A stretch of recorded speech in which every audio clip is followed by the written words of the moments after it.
नमस्कार, दिन भर की बड़ी खबरों में आपका स्वागत है। मैं हूं आपके साथ आंचल। आज इस बुलेटिन में बात होगी मोदी के शपथ लेने के साथ ही सरकार में मचे घमासान की, विभागों के बंटवारे को लेकर तेज हुई खींचतान की।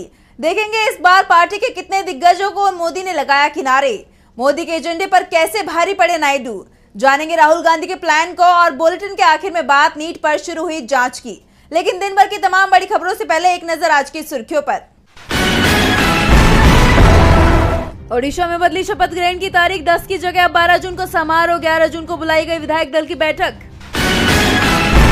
दिल्ली सरकार में जल मंत्री आतिशी ने हरियाणा के सीएम नायब सिंह सैनी को लिखा पत्र, आप नेता का दावा पानी रोक रहा है हरियाणा, पत्र में की पानी छोड़ने की मांग। मोदी सरकार के शपथ ग्रहण पर अखिलेश ने कसा तंज, बोले ऊपर से जुड़ा कोई तार नहीं, नीचे कोई आधार नहीं, अधर में जो है अटकी हुई वो कोई सरकार नहीं। नवीन पटनायक के करीबी वीके पांडेय ने सक्रिय राजनीति से लिया संन्यास, बीजेडी की हार के लिए जिम्मेदारी। ये तो थी सुर्खियां, अब बात आज की सबसे बड़ी खबर की। नरेंद्र मोदी तीसरी बार देश के प्रधानमंत्री बन गए। आज राष्ट्रपति द्रौपदी मुर्मू ने उन्हें पीएम पद की शपथ दिलाई। पीएम मोदी के साथ उनकी कैबिनेट के सदस्यों ने भी शपथ ली। लेकिन इस बार सरकार बनने से पहले एनडीए में घमासान मच गया। एनसीपी में तो टूट की नौबत आ गई। टीडीपी और जेडीयू की नाराजगी की खबरें अलग से आ रही हैं। तो क्या है पूरी खबर, देखिए रिपोर्ट। राष्ट्रपति द्रौपदी मुर्मू ने नरेंद्र मोदी को पीएम पद की शपथ दिलाई। लेकिन इस बार नरेंद्र मोदी के लिए सरकार चलाना आसान नहीं दिख रहा है। बीजेपी के अंदर ही घमासान मचा हुआ है। संघ की नाराजगी की खबरें आ रही थी तो सहयोगी भी नाराज दिखाई दे रहे हैं। इस बीच अजीत पवार के एनसीपी ने मंत्रिमंडल में शामिल होने के प्रस्ताव को स्वीकार नहीं किया है। अजीत पवार एक राज्य मंत्री पद मिलने से नाराज थे। वैसे तो एनसीपी के अंदर ही इसे लेकर घमासान मच गया था। पार्टी के वरिष्ठ नेता प्रफुल्ल पटेल और सुनील तटकरे दोनों ही नाराज हो गए। आपस में टकराव के चलते अजीत पवार को बीच बचाव करना पड़ा। अजीत पवार ने साफ कर दिया कि अगर कैबिनेट मंत्री पद नहीं मिलेगा तो वो सरकार में शामिल नहीं होंगे। दूसरी तरफ इंडिया गठबंधन ने भी सरकार पर दबाव बना दिया है। ममता बनर्जी ने तो यहाँ तक कह दिया है कि 1 महीने भी सरकार चल जाए तो बहुत होगा। महाराष्ट्र से लेकर दिल्ली तक घमासान मचा हुआ है। शुरुआत में तो खबर यहाँ तक आई कि जेपी नड्डा और अमित शाह का मंत्रिमंडल से पत्ता कट गया है, लेकिन बाद में उनका नाम जोड़ा गया और उन्होंने भी शपथ ली। इसके अलावा राजनाथ सिंह, नितिन गडकरी को भी मंत्री बनाया गया है। पहले कहा जा रहा था कि मोदी इस बार नितिन गडकरी को मंत्री बनाने के लिए तैयार नहीं है, लेकिन आरएसएस के दबाव में गडकरी को मंत्रिमंडल में शामिल किया गया। वहीं जेडीयू कोटे से ललन सिंह को मंत्रिमंडल में कैबिनेट मंत्री बनाया गया है, तो आरएलडी के जयंत चौधरी को भी मंत्री बनाया गया है। मुश्किल सिर्फ मंत्रियों को लेकर नहीं चल रही है। इस बार नरेंद्र मोदी के लिए मंत्रियों के बीच में विभागों का बंटवारा भी मुश्किल दिखाई दे रहा है। खास तौर पर सहयोगी दलों की तरफ से जो डिमांड सामने आ रही है उसने बीजेपी की नींद उड़ा दी है। सहयोगी दल सिर्फ अपने लिए महत्वपूर्ण मंत्रालय ही नहीं मांग रहे हैं, बल्कि पीएम के विशेष अधिकार को भी सीमित कर रहे हैं। तो क्या है पूरा मामला, देखिए रिपोर्ट। नरेंद्र मोदी के लिए इस बार सरकार चलाना आसान नहीं दिख रहा है। पहले दिन से ही उनके सामने संकट खड़ा हो गया है। दरअसल जेडीयू और टीडीपी की तरफ से दावा बिना शर्त समर्थन का किया जा रहा है, लेकिन पर्दे के पीछे समर्थन की पूरी कीमत वसूली जा रही है। बड़े मंत्रालयों पर दोनों की नजरें टिकी हुई है। जेडीयू रेल मंत्रालय चाहता है तो टीडीपी गृह वित्त मंत्रालय के साथ लोकसभा स्पीकर की कुर्सी भी मांग रही है। गृह मंत्रालय को लेकर तो बीजेपी के सहयोगियों ने यहाँ तक कह दिया है कि अगर बीजेपी इसे अपने पास रखना चाहती है तो बीजेपी अपना गृह मंत्री बना ले, लेकिन अमित शाह की जगह इस मंत्रालय की कमान किसी दूसरे मंत्री को सौंपे। शाह को लेकर सहयोगी दलों में नाराजगी दिख रही है। वैसे सहयोगी तो यहाँ तक चाहते थे कि अमित शाह को मंत्री ही नहीं बनाया जाए, लेकिन शाह मंत्री बनाए गए हैं। ऐसे में ये साफ दिखाई दे रहा है कि आज नरेंद्र मोदी अपनी कैबिनेट के मंत्रियों के बीच विभागों का बंटवारा नहीं कर पाएंगे। सहयोगियों को मनाने की कोशिश हो रही है। ऐसे में साफ है कि नरेंद्र मोदी दबाव में दिख रहे हैं। पहली बार गठबंधन की सरकार चलाने को मजबूर दिख रहे हैं। ऐसे में सवाल उठ रहे हैं कि ये सरकार कितने दिनों तक चल पाएगी। शाह के मंत्रालय पर सबसे ज्यादा घमासान है। ईडी पर भी पेच फंसा है। साफ है मोदी दबाव में है और इससे निकलने के लिए उन्होंने अपनी ही पार्टी के कई दिग्गजों को किनारे लगा दिया है। पार्टी के कई वरिष्ठ नेताओं को जो चुनाव भी जीते हैं उन्हें मंत्रिमंडल में जगह नहीं दी गई है, तो चुनाव में हारे लोग मंत्री बना लिए गए हैं, जिसके बाद बीजेपी में ही नाराजगी दिखाई दे रही है। नरेंद्र मोदी के मंत्रिमंडल के सदस्यों की सूची ने सबको चौंका दिया है। नरेंद्र मोदी के मंत्रिमंडल में बड़ा फेरबदल सामने आया है।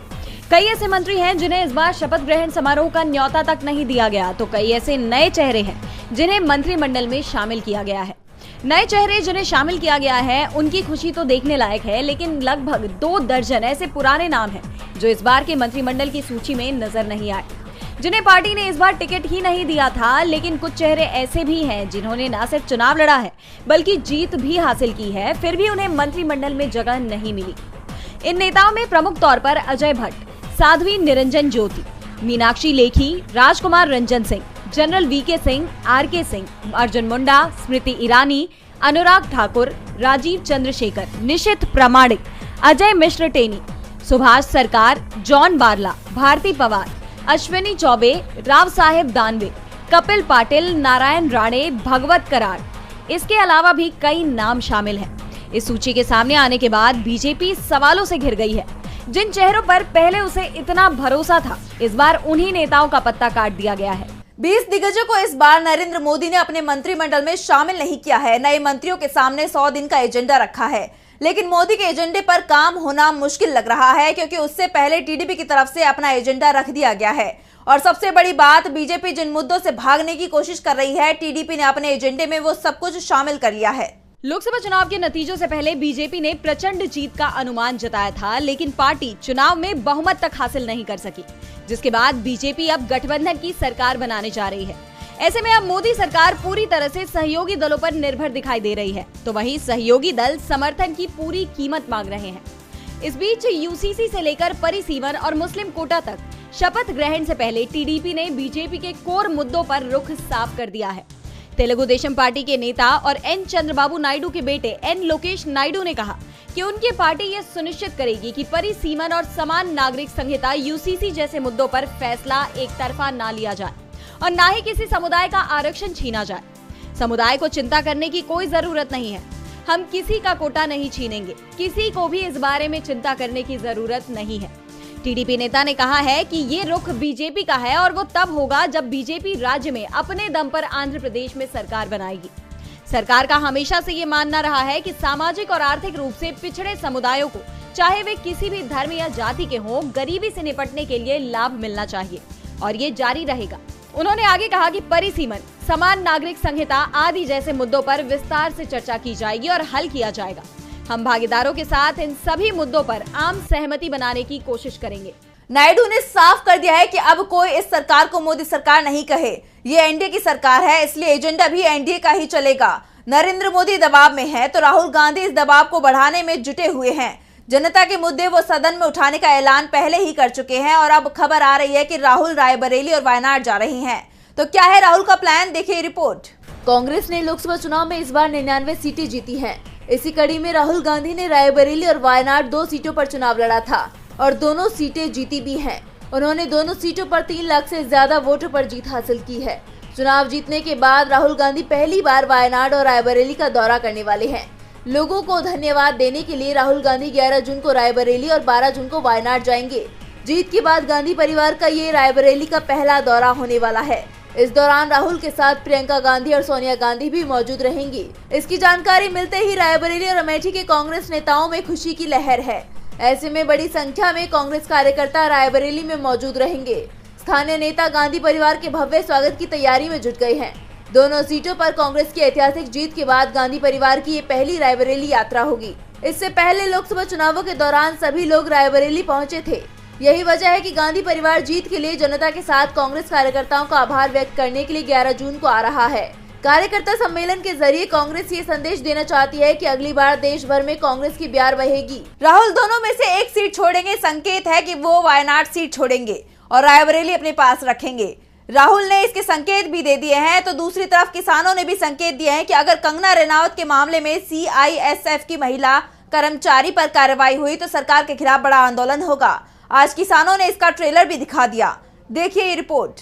थप्पड़ मारने वाली सीआईएसएफ पर कार्रवाई करवाकर कंगना मुसीबत में फंसती दिख रही हैं। एक तरफ सोशल मीडिया और बॉलीवुड में कंगना के खिलाफ नाराजगी नजर आ रही है, तो दूसरी तरफ किसानों ने अब कंगना के खिलाफ मोर्चा खोल दिया है।